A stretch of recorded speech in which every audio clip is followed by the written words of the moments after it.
I'd like to welcome everybody to today's ATP-Bio Ethics and Public Policy webinar. We're thrilled that Dr. Tiersch is going to be presenting for us. And welcome to colleagues as you join us.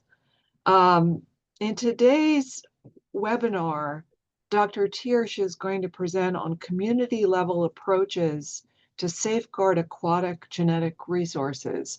I've had a sneak peek at the slides, and they are incredibly relevant to the work that we're doing in the ATP-Bio ERC, as we're trying to think not just about the work of our ERC and rings of stakeholders, but the entire cryobiology community.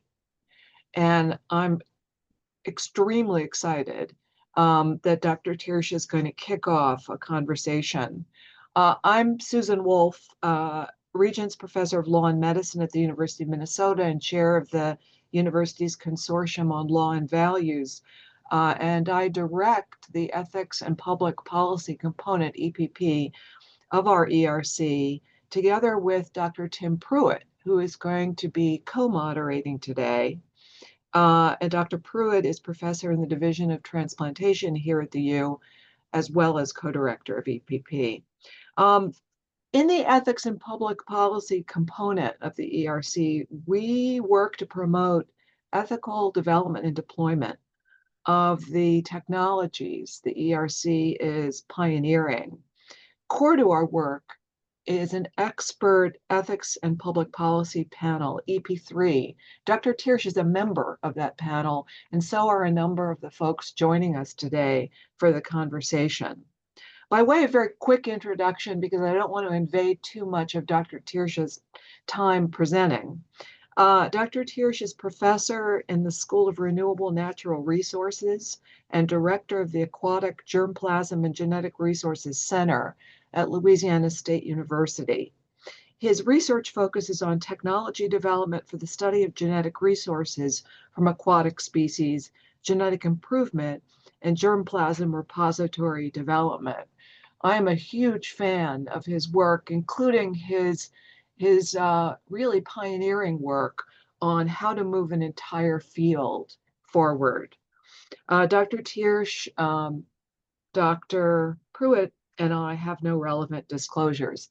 I want to make sure everyone knows we are recording today, but the recording will be posted to ATP-Bio's private YouTube channel. So if you have any issues connecting or you want to make sure you have the access you need, please contact my colleague, Ellie Gardner, who you see on this webinar.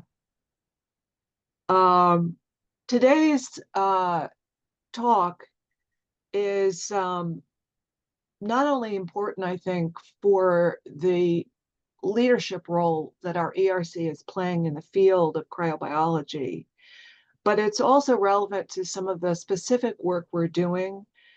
We've got a paper that is under review now to try and advance harmonization of terminology in our field. I think we're going to hear something about that from Dr. Tiersch, the importance of coordination across the field.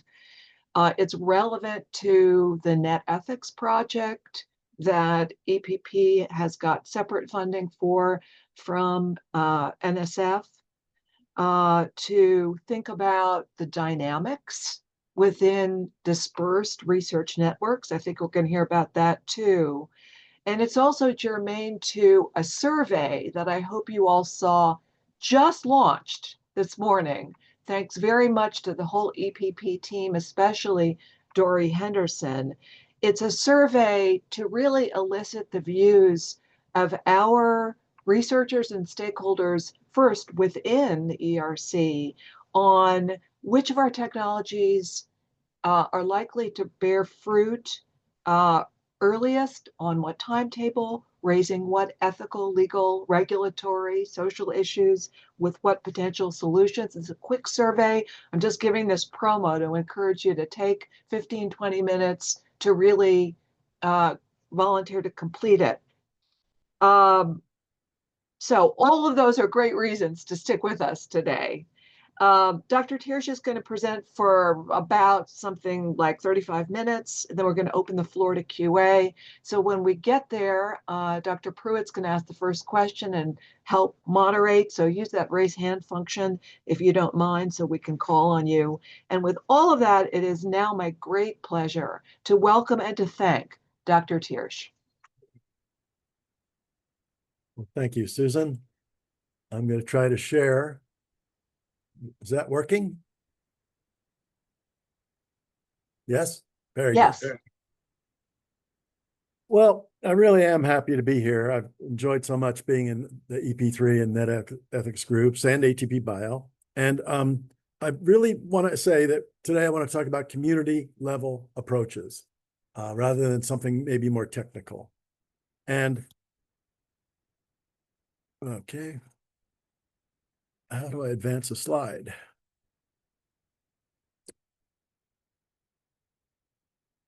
I'm trying to figure out how to advance a slide here.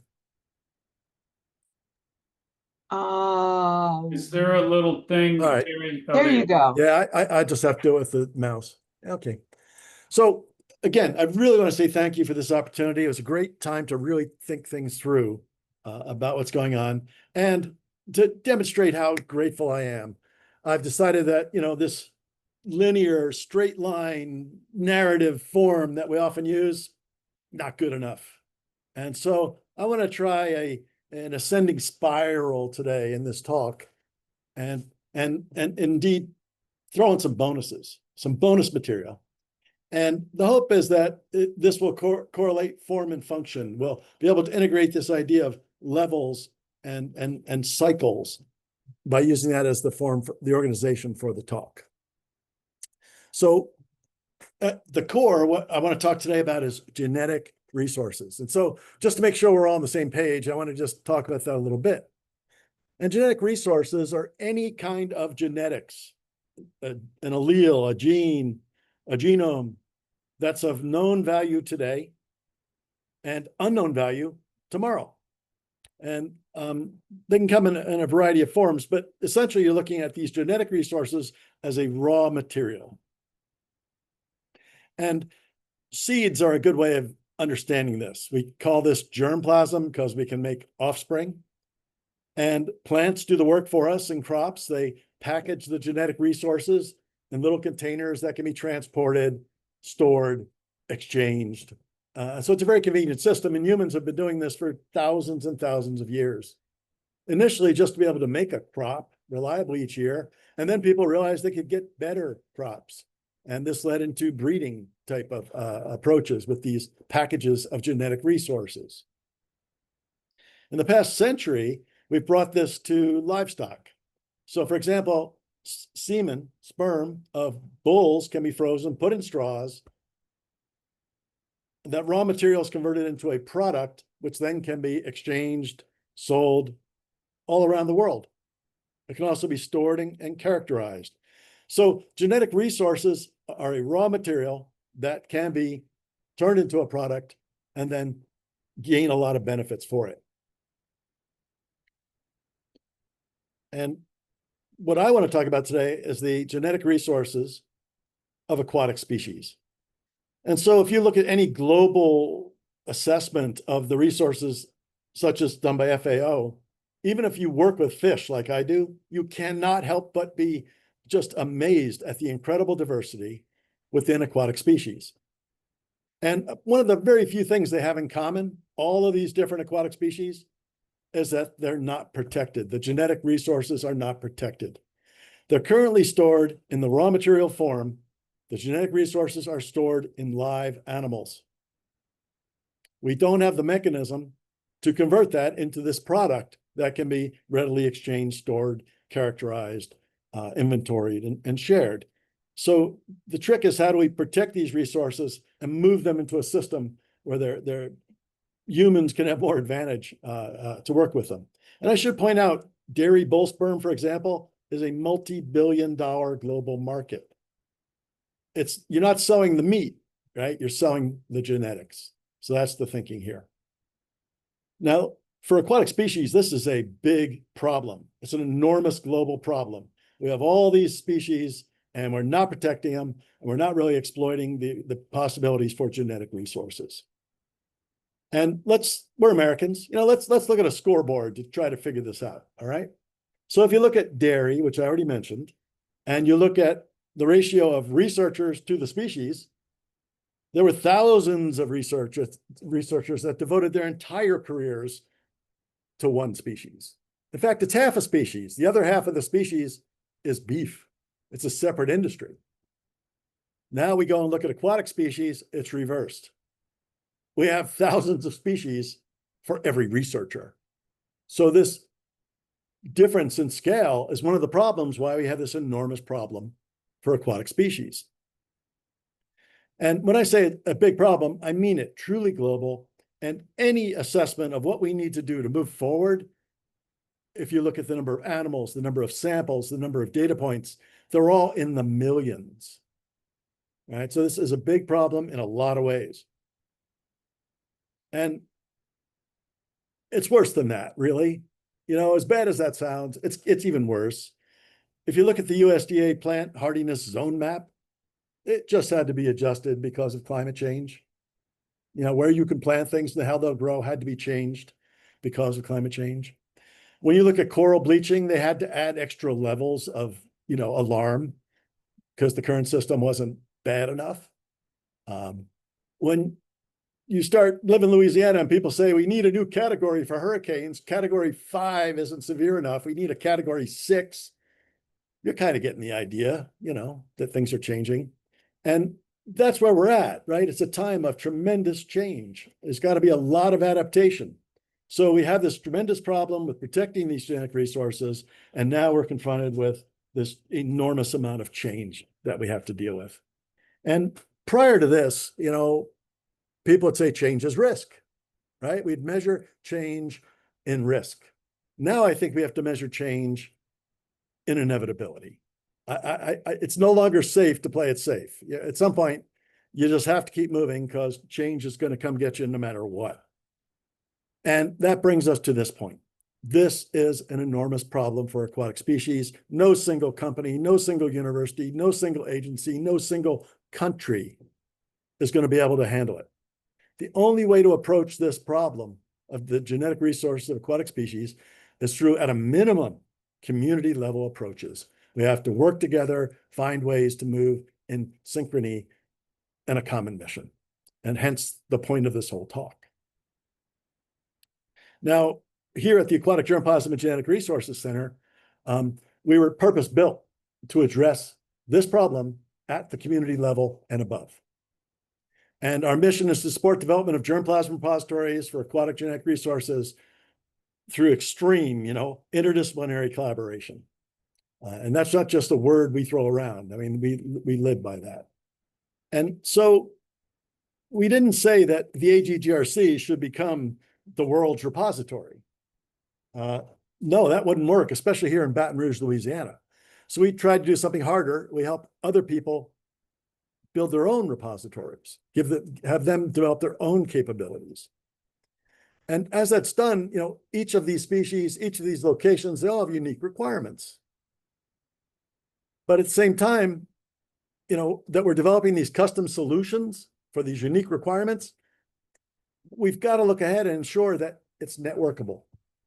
So you can't have 50 different places doing 50 different things and they can't cooperate. Remember, it's a giant problem. We need to work together. So you have to have the foresight to anticipate this networkability on top of solving these custom problems. And at the same time, each of these places has to address their user community needs, which can be quite specific, whether it's endangered species or aquaculture or biomedical research. And at the end of the day, what you're talking about is a global trade system. And with that come a lot of, baggage, a lot of problems in itself. One is just simply access and benefit sharing. If you're preserving wild material from South America and distributing it through North America to somewhere else, that's a classic problem in access and benefit sharing. As we move animals around or gametes around, we're moving pathogens around. So biosecurity becomes an enormous problem on top of the other enormous problem. And we're working with industry. And there's at least two levels to this. One is we want to support existing industries. For example, an aquaculture farm wants to make better fish, they get access to the genetics. But at some point, the genetics themselves become an industry. Remember the multi-billion-dollar global market that I mentioned for bull semen. So there's different ways to look at this industrial connection. So where we're at right now in this story is a lot of change and a lot of levels.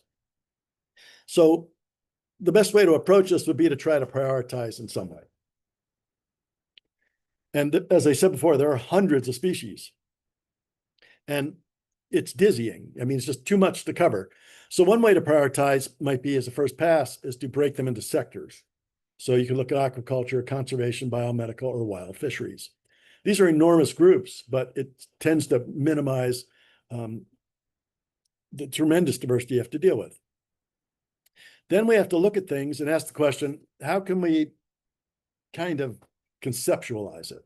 And this is a generalization process. And the risk with that is that at some point your fish stops being a fish and becomes something else, a concept of a fish. And this is especially true in biology. Right? This is a big problem. You can't overgeneralize the biology of things. But when you think about it, if you're using fish gametes, for example, the biology comes in at the beginning when you're collecting the gametes from the breeders and when you're thawing the gametes and using them with the breeders. But in between is a whole bunch of chemistry and physics. And these things are very generalizable. They follow laws that are quite clear in an engineering sense. So the biology has a role to play at the beginning and the end, but all the stuff in the middle lends itself to generalization. Now, this brings us to this concept of standardization. And everyone seems to, it's gaining more acceptance as some kind of holy grail that we're shooting for. That if we can standardize things, it's going to make our lives better. And let's just walk through and consider where that takes us, that kind of thinking. So I put up here a very, very simplified protocol. You know, basically you collect the oysters and then you store the samples. And this very simple protocol, when typically viewed by researchers, ends up being handled by simply looking at cryoprotectant and cooling rate ad nauseum. And this gives us some problems. One is that we often don't look at things like how would you store a sample in the refrigerator? How would you ship it and get it to a place where you could freeze it? Things like how do you keep inventory and how do people know what you have with the user interface don't get looked at. And so even these things that they're focused on, this narrow focus, cryoprotectant and cooling rate, have no standardization. You cannot take two papers from two groups and really compare them and understand what each group did and put it in relation to the other one. So this is a real problem, and it lends itself to a number of problems. Like I said, there's a narrow focus, diminishing returns. We optimize individual steps, not the entire process. And we have just poor communication because of a lack of standardization. And to put it kind of in engineering terms, it's highly inefficient. We need a more efficient way to do this. It could be done by experts telling other people what to do, but there are other more structural ways. For example, we can identify key decisions. So if you look at the containers that you can put samples in, a researcher may pick a particular container to get better results, to help them publish a paper. But if you understand there are levels, and we're going to need this to do things later at certain levels, these decisions will be made outside of the research numbers. And you'll end up with something like, oops, making the choice of using the French straw. There's a 1/2 mil and a 1/4 mil version. This is what they freeze bull sperm in. Millions of samples are frozen in these containers every year to contribute to that multi-billion-dollar global market. And you can see the labeling that can go on these straws. This is automated. You can do hundreds of thousands of straws in a day with automated equipment.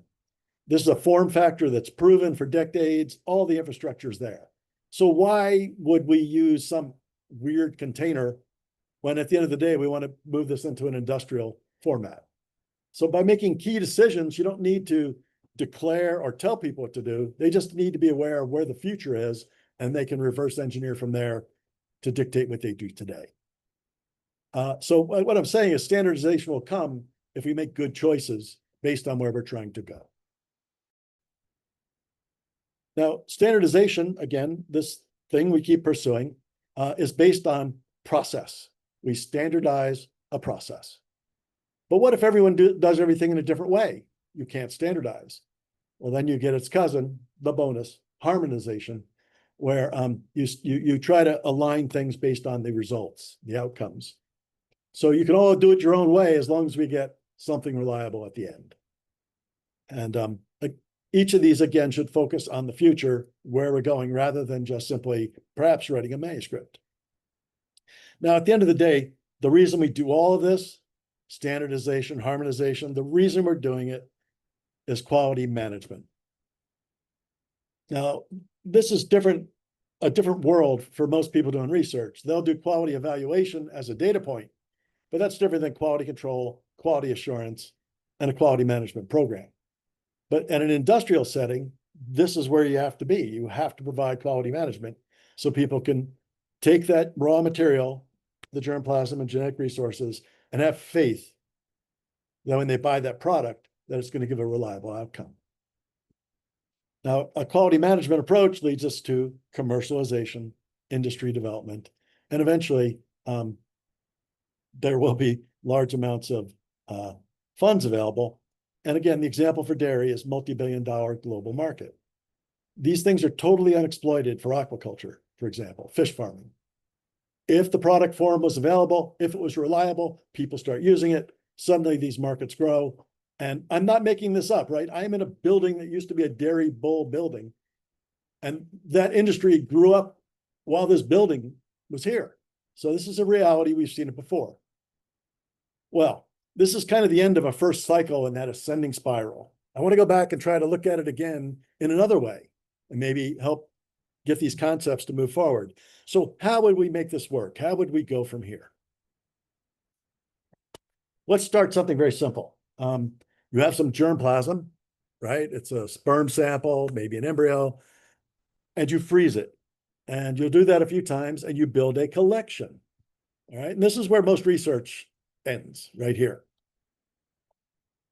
But if you then get genetic data associated with that sample, biological data associated with that animal, put it in an informatics system with user access, now you're beginning to get a repository, more than a collection. It has a lot more utility. And if you build this infrastructure, now you gain organizational opportunities to align other information. And this repository gains value. The samples in it gain value. It gains utility. But you have to plan ahead to build that structure to gain these attributes. So this is where we're shooting for, this happy place in the middle, this repository concept. And you will not get there from research alone, because that will basically help you form collections. Now, all of that capability has to be mapped onto a location, a facility with personnel and budgets. And often these facilities are doing other things already. So you can't displace their current activities. You need to integrate with those. So that's another challenge. How do I take this repository concept and map it onto an existing facility and get it to work? Once we've done that, oh, come on. There we go. Once we've done that, these facilities need to address their communities, and they have to address other facilities. So you've gone from a single location that's done all this stuff to its ability to interact with its community, like a zebrafish International Resource Center, and then its ability to work with other facilities and form networks. So these are levels. That's the point of what I'm saying. Levels are real. And now let's even take a bigger picture. If you look at the aquatic species in North America, we have warm water fish, cold water fish, cool water fish. We have marine fish, freshwater fish, estuarine fish. And I'm not talking about invertebrates, amphibians, all the other kinds of aquatic species. And all around the country, you'll see different assemblages, different organisms. And so that sounds really bad, I think, really challenging, except when you look at something like the National Plant Germplasm System. They have 17 locations around the country addressing multiple species and multiple different climate zones. So we already have a model for that. So I guess I've been like making it sound hard. So now I'm trying to cheerlead and say it's not so bad because look, we've already done this for plants. And for aquatic species, we've also begun doing this. The NIH has 5 national centers for different research models around the country. And when you add in our center in Louisiana and the USDA center in Fort Collins, you kind of see that regional thing is already there with just that number of organizations. And gives us an opportunity to map these capabilities onto existing places and then try to build a larger network. Now, I don't want to go on without talking about this USDA facility here. Like I say, these networks allow us to share things, but I want to talk about NATP. All around the world, you'll have universal agreement that that facility in Fort Collins is the premier livestock repository on the planet Earth. And from day one, when they built it, they included aquatic species. So we've always been part of that. And if you go to their website and look in, there's a user interface and you can see all the material that's stored there and a wealth of genetic information. Now, clearly it was intended for beef and dairy and agricultural livestock, but aquatic species are there and we're legitimate inside of that arrangement. And when you go there, this is one part of one room on one floor, and you can see the storage capability. Each of these Volkswagen-sized containers, you can put hundreds of thousands of samples. And a lot of it's not used yet, and it has very high security. So this is a nice operation to be able to associate with. Now, that's a central facility. They have full and comprehensive capabilities. And we need to develop more aquatic germplasm centers with these kinds of capabilities. We have here in Louisiana one like that, and there's a few others, but it drops off pretty quick. Clearly, we need more central capability, capacity here in the world, not just North America. But if you do look, you'll see that U.S. Fish and Wildlife Service, NOAA, Smithsonian, USDA, NIH, they do have these centers. And again, they're kind of around the country. There are places there that you could work with already. You don't have to build everything de novo from the ground. Now, each of these centers could have another capability. And that's a mobile capability. And we built that here, published on it. And so you get the same resources, expensive equipment, highly trained people, and you can do the work at the center or on the road. It's really important on the road because a lot of times aquatic species, the gametes lose quality if you ship them. So you go right to the source and work with the best stuff with a mobile capability. And when you think about it, each of these separate locations, you could have a fleet of these mobile facilities and in that way gain mobile processing to go along with your central processing. Now, a third thing is open hardware, and I'm going to talk more about this later, but this gives us the ability to do the decentralized processing. Now, in order to put all this on a common framework so we can look at it and think about it, there's a tool we use called process mapping. It's kind of, in a sense, a flow chart, but a very highly refined flow chart. And in it, you'll put every single activity you're doing with a defined start and stop time. And in theory, you could watch a video with a stopwatch and put the exact times in every step in your process. And when it's done right, those data that you just collected go into a simulation model. And now you can actually model that process and look at scaling up, bottlenecks, and efficiencies. And so we do this for everything we do. We've been doing this for 20 years now. And I can take a pathway, let's say a protocol, but we call it a pathway when you generalize it, and basically make it protocol independent. So instead of saying add methanol, you would say add cryoprotectant. And this makes it protocol independent, species independent, and location independent.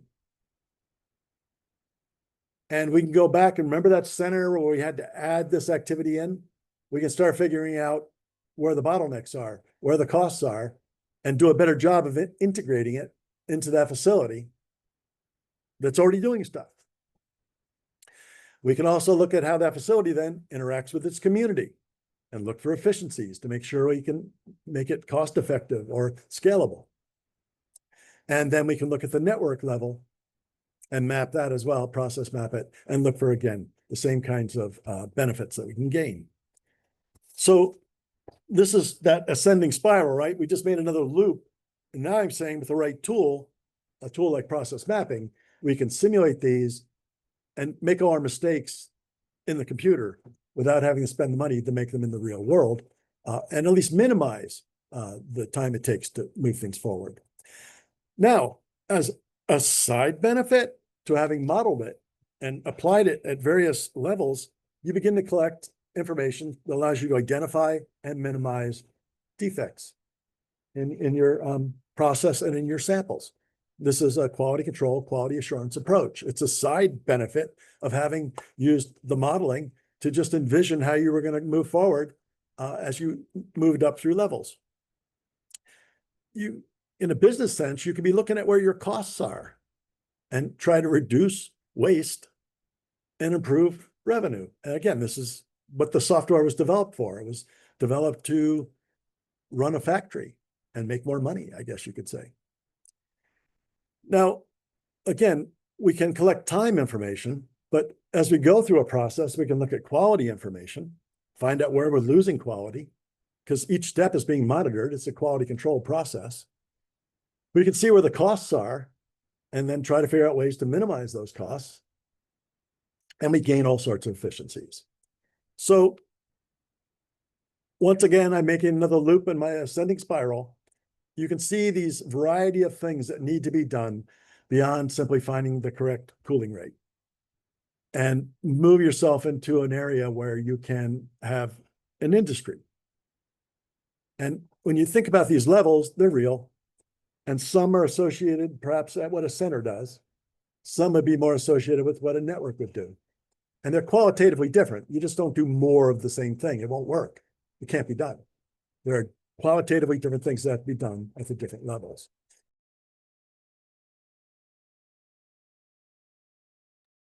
To get a point across about these levels and moving through them. Now, it brings me to the happy, smiley ambystoma. We worked out a protocol to freeze the sperm of this animal and made babies and all that stuff. And when we published it, we put it in the context of a process map. And we did this so now every step is defined with a clear start, clear finish. There are no logical gaps. There are no temporal gaps.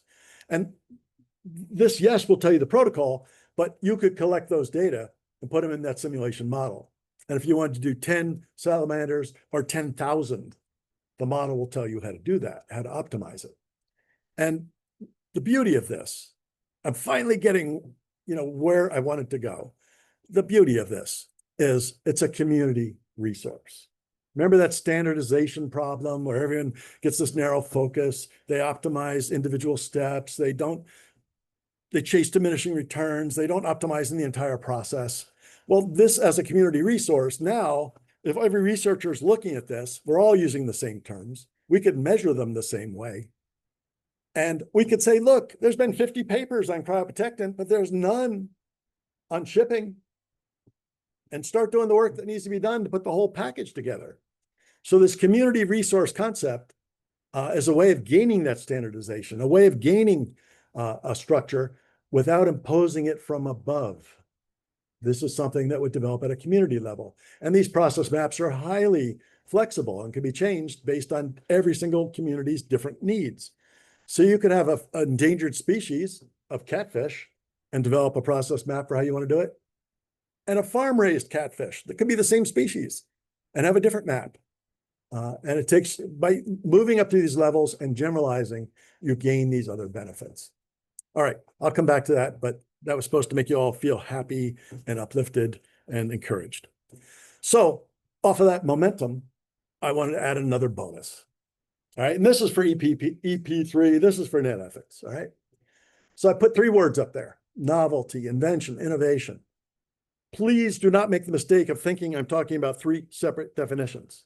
Those words are there in proximity to explore their relationships, all right? So let's start with and the story here. So that's a horse. I think we can all agree. And when you look at horses enough, you realize there's a whole bunch of kinds of horses. So let's just say that's novelty. There's variation, diversity, novelty in horses. Then you get an invention. Let's say it's a saddle, or especially a saddle with a stirrup, right? They exist at that level, those levels. But that's very different than innovation. When you put those together into a system, especially about 1,000 years ago, that's a big deal. That's not really an invention. It's not really novelty. That's innovation. It's highly disruptive to have, like a cavalry come at you using that novelty and those inventions. So I'm going to argue, and I hope it creates an argument, I do, that novelty and invention are the, mother's milk of supporting an existing power structure. It enhances it, improves it, makes it stronger. Everyone's happy, especially those at the top in that system. Innovation, on the other hand, challenges an existing power structure. Innovation, disrupts it. Innovation is very different than novelty and invention. And right here is a picture of a $50,000 computer-controlled freezer that we have in our lab. We use every day. And this is a $2 piece of plastic that you can 3D print. Fundamentally, they both do the same thing. They allow you to lower temperature on these samples and freeze them the way you want. So is this piece of plastic novelty? Yeah, I guess so. Is it an invention?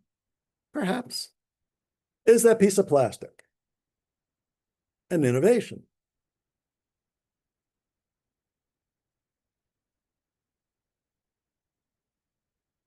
Well, it is, I believe, when you distribute it through open hardware. 3D printing, for example, is not just a fabrication tool. 3D printing is an underappreciated form of communication. We use words, we use text, we use graphics to communicate. You can make an object go through space and appear somewhere else like magic, like a transporter on the Starship Enterprise. I can hold an object, you can hold the same object, and we don't have to exchange any other information, and we just communicated. This distribution mechanism is highly disruptive. And again, we're looking at mapping across the country, and you look at these locations, imagine that groups around the country start 3D printing, fabricating capability that allows distributed processing rather than that focus on the centralized processing. And look, guys, you can go on Amazon, this is a couple of years old now, and buy a $200 3D printer that will self-level the bed. And this printer is being sold so 7-year-olds can print their own toys. All right, we're old, all right, they're different. They're growing up in a different world than us. And I hope somebody here recognizes this. This is the greatest thing. The Ingenuity Mars helicopter. NASA put this thing together, and there's like really no atmosphere in Mars. There's nothing to fly a helicopter with. And they couldn't use their radiation hardened, super expensive CPU unit because it weighed more than they could possibly lift. So they had to change. And look, NASA doesn't like to change, all right? They used a 12-cent cell phone card instead of that CPU unit. And they built this thing with off-the-shelf components. And they were just hoping it would fly once or 5 times. It flew 72 missions before it landed crooked one day and broke a rotor. So off-the-shelf components, cheap stuff, fabrication through things like 3D printing are very real right now. And even organizations like NASA are getting the message. And again, we're not measuring change in terms of risk. This stuff's inevitable at this point. So something near and dear to the hearts of many in ATP-Bio, patenting. All right, 5-10 years ago, there was a lot of stuff you could patent. Of course, the means of production were limited, the means of distribution were limited. But in a world today where off-the-shelf components and open source fabrication, patents aren't really that useful. Before, you might have to sue 2 people to protect your patent. Now you're going to have to sue 2,000 as they reverse engineer your thing and make it cheaper and faster and better. So patenting is not the mode that we've all grown up being around and thinking of. And again, you don't need a bricks and mortar place to run a business. You can do it on the internet. You don't need an angel investor to put up millions of dollars for your factory and your company, because things have changed. You don't need a warehouse to store all your stuff so you can push it out to your customers, because we can do just-in-time manufacturing. So the barriers to entry into a lot of things where it used to cost millions and millions just to walk in the front door and take the risk, those barriers are gone. So now you can take a lot more risk because it just doesn't cost as much. The world has profoundly changed. And my final bonus to EP3, net ethics, is I know this group is working very hard, very diligently to come up with governance mechanisms for middle-sized assemblages of universities on big grants, for example. When you're in the innovation space, the people in that space are not conformists. They literally, by working in innovation, are disruptive personalities. They're not going to respond well to an authority structure where experts promulgate the standardization from on high. They will simply walk away and go do it some other place. So I think our traditional models of expertise, setting standards, and governance structures isn't going to work going forward.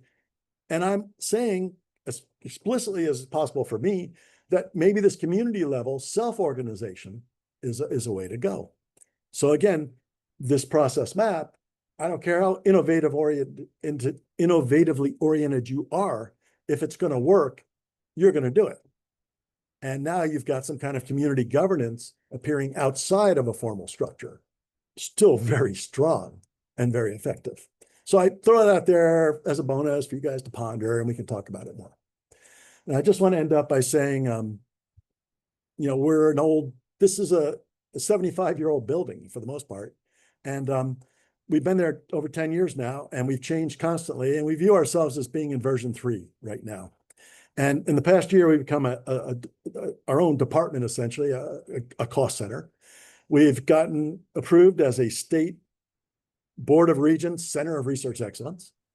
About 2 years ago, NIH invited us to write a P40, and we turned in that proposal to become a national center for NIH.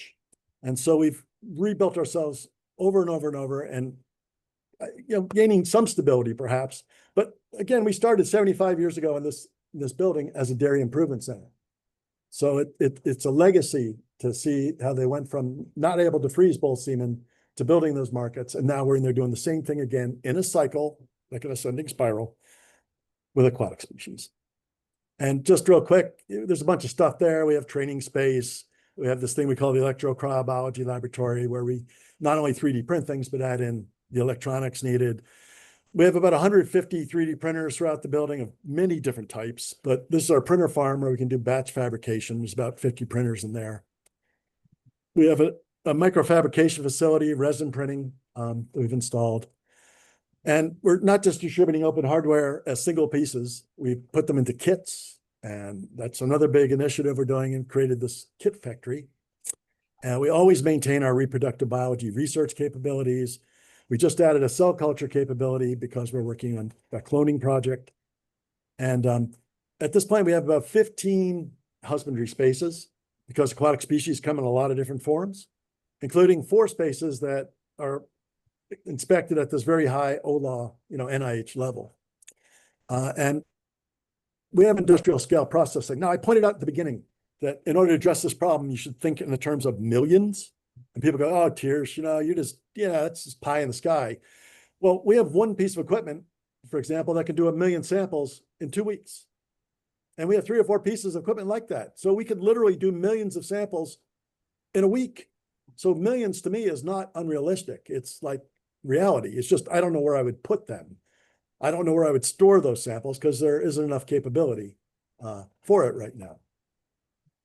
And we did get a bulk liquid nitrogen tank installed, which is much better than 150 tanks coming a year. And because of all that hardware we make, we have a photo studio and a digital media group that helps us put together instruction guides, owner's manuals, things like that. All right, so there's a website. You can go there. We're going to redo it, but it still gets the point across. And even better than that, just come visit us. Come to Baton Rouge. Just come and visit us. And I just want to say thank you again so much. It's so much fun to be in this EP3 net ethics group. It forces me to think about things I normally wouldn't and put it in terms I normally wouldn't. And I want to give a call out to the LSU Ag Center. Go Ag Center. And that's our link tree in case you want to see a bunch of other stuff we have. So I went a little bit longer, Susan. I'm sorry. I warned you I might get excited. But I think there's still time for questions. Tim? Yeah, Sure. thanks, Terry. That was it was a very thought-provoking talk. When I really appreciated it because I think you have touched on a whole number of areas that we need to explore. I'm very intrigued by your concept of utility being based on both innovation and reproduction in doing it, but also the concept of at least standardization, harmonization of what we're getting when we do these things. When I look at the environment of what we have, and I'll get this to you and eventually in a word. When I look at the environment, it becomes an innovative environment, the way we do work with other people who do things like us, more or less our societies and universities. And then as it moves into the market itself, we have an industry which looks at need and then somebody who tries to regulate the way processes are done inside geography. My question is going to be for you is looking at what you did with the dairy side, where were the hurdles in terms of getting into a $1 billion plus, multiple $1 billion industry? Where did they struggle occur? And as you look forward to the aquaculture component of trying to do a similar thing with products which will go into mass utilization, where are the hurdles going to be? And can you learn from the past to predict the future? Or are we in such a disruptive space that we're going to be doing other things completely just different? Right. So Terry, before you dig in on that, could you stop sharing your screen? That Yes, way I we can all look at each other. Sure. Great, thanks. All right, well, in the interest of time, I'll kind of jump to the end. The dairy industry, again, thousands of people, decades, they had to build infrastructure from the ground up. And they faced all the problems I described. So one approach they took was they worked through an association called the National Association of Animal Breeders. And they were wise enough to realize if they did not get proactive, some regulatory body, an international treaty organization, something in the country, would step in and promulgate regulations. So they got out ahead and they formed a subsidiary called Certified Semen Services. And there's no law, right? There's nothing out of Congress. They have no regulatory authority. They have nothing. And they set minimum guidelines. And so now if I'm an importer or a buyer, I set the standard. And I would just ask the question, does that semen meet CSS guidelines? And the seller says, of course. And they go, cool, send me the stuff. So there's no authority there, but it's recognized as an honest broker. And they fund themselves by providing certifications, site visits, training, and they help do this service to keep that whole industry on kind of a keel where they can move forward. And again, that was a community in a sense, right? The user community getting out ahead, self-governing, and there's no real external structure. And look, if the people buying that semen weren't happy, somebody else would create the equivalent of CSS and get all that business. So they're in a position where they constantly have to make sure they are serving the purpose they're intended for. And so it's a different kind of governance structure than you might think, but there are examples where it could work. So Tim, I don't know if I got where you wanted, but I'm trying. Well, what you basically said was that the association, the group of people came together to function. So like-minded people come together to set their own standards. And I think that's an important concept moving forward, particularly as we're looking at the innovation of advanced biopreservation technology in a variety of different areas. Let me switch to Ken. You want to speak, Sure. Ken? Okay. First, a great conversation on standard setting and preservation. My question actually goes back to intellectual property rights, Terrence. So, a couple queries on potential IP issues. Domestically, have you had much discussion of deposition of proprietary aquatic species, like the aqua bounty salmon that were altered by insertion of pout genes to gain weight more quickly? Mhm. And internationally, has there been much discussion of deposition of species that may be covered by claims under the Cartagena Protocol? Absolutely. That's why I brought up ABS and just access Right. and nurturing just to float it. The USDA National Germplasm Program is collecting commercially relevant germplasm Right. from livestock, right? So why would you give something your competitors could get? Why give it away to the government? So these arrangements are worked out. There's agreements in place, and it's for the common good. Now, one nice thing about those industries is the genetic improvement is so rapid that you can get Yeah. 2-year-old stuff, and it's like, in the rearview mirror. So just the time it takes to make an accession often makes it reduce its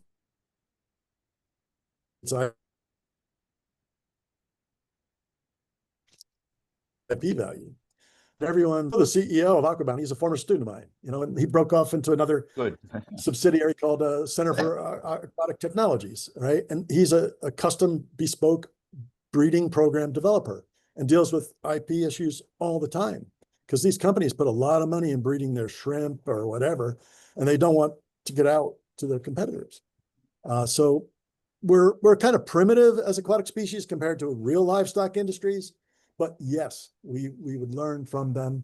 And as it gains acceptance in the marketplace and money gets involved, lawyers get involved, folks who know what they're doing get involved, and this stuff kind of gets worked out.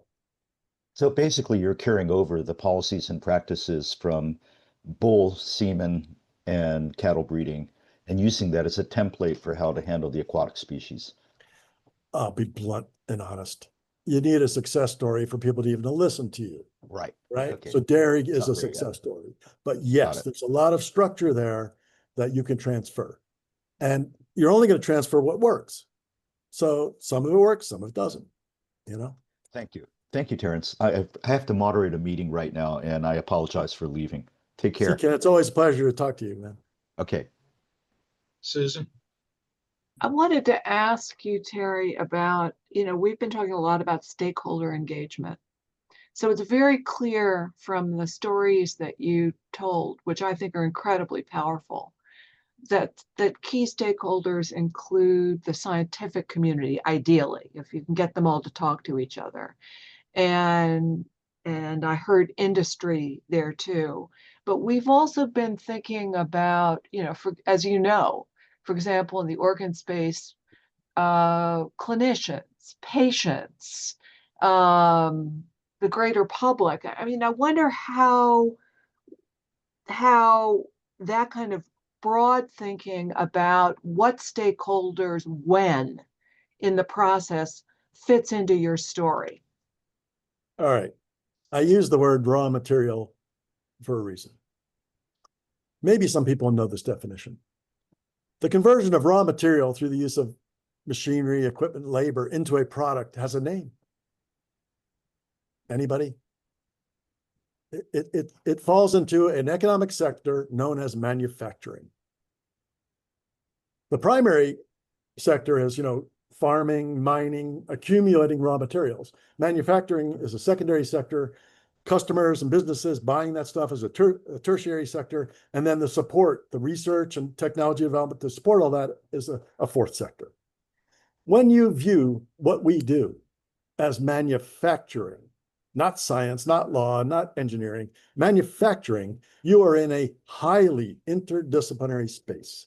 If you're building a factory to take some raw material and sell it to people because they want to buy it and give you their money, you got to cut across 100 disciplines. So once I intellectually realized explicitly we're working in a manufacturing setting. I don't really talk to academics anymore. You know, I like you guys, but a lot of other academics are just too isolated, too siloed. They just can't help. And I spend my time talking to Exxon and foundries and jewelry makers because they are entrepreneurial. They see a bigger picture. They understand this is a manufacturing process. This is what they do for a living. So Susan, I don't know what to say about the tiny things you do. I'm not judging or minimizing.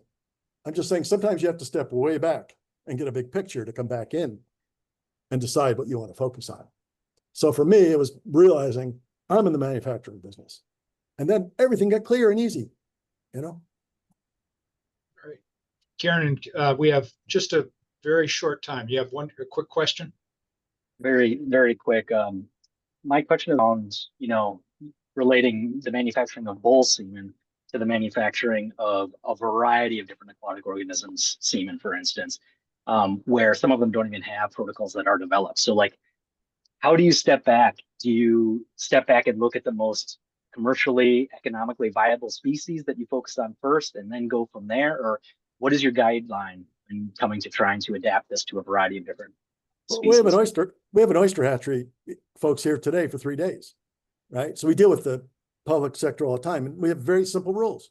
One, they need to be legit. They actually need to know what they're doing. Two, they can't be totally crazy, because some people really are. And so we find a coalition of the willing, of people who know what they're doing. They're not totally crazy. They're often early adopters, and we work with them. And we don't teach anybody anything. There's no training going on here. It's a discussion. We listen. When you're in business, you're listening to your customers, right? You don't go tell people what to buy.